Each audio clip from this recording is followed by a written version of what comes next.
Elhamdulillah që ne ka mësu Allahu këtë muaj të Ramazanit. Është i mundësi e madhe për gjithë ne. Vallai kemi një keqardhje që po i bie fundi. Si thush në dy net edhe gati ky Ramazan mbaroi. Ajo që do të morim me vete janë punët tona, veprat tona, çfarë kemi bërë ne. Dhe kretë jeta jonë, subhanallah, kretë jeta jonë, vëllezër kapërtik, kështu do hiri. Në fund fare, kur t'i vi momenti robi që do ndahet nga kjo dynja, njeriu e kupton. A ka qenë në rrugën e drejtë, a ka qenë në rrugën e shtrembur. Si thot Kurani familjarët besimtarin, Allahu do e përgëzoj pra shpirtin e besimtarit kur shkojnë në atë dynja. Do e përgëzojnë me lajket. Do e përgëzojnë me xhenetin e Allahut, me të mirat e Zotit. Dhe besimtari sigurisht që të gëzohet.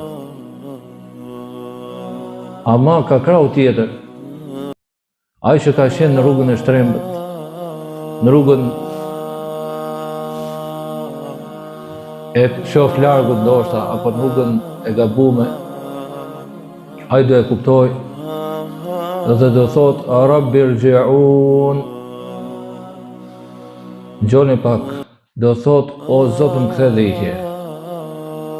Arsyeja, la'alli a'malu salihan fima tarak, kella innahu kelimatun huwa qailuha.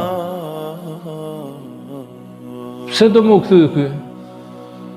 Kthehem dhe i herë thotë o Zot, do bëj një punë të mirë, do bëj punë të mirë, po ti qenë dynja, tu dha mundësia, tu dha jetosh, e patë mundësi me bo mirë.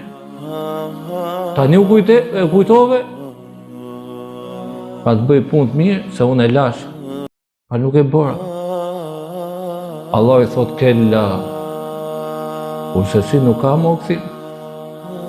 Prandaj, dhurata më e madhe që në ka thonë Allahu neve është jeta. Jeta. Kapitali më i madh që kemi ne është ditët dhe netët që ne jetojmë.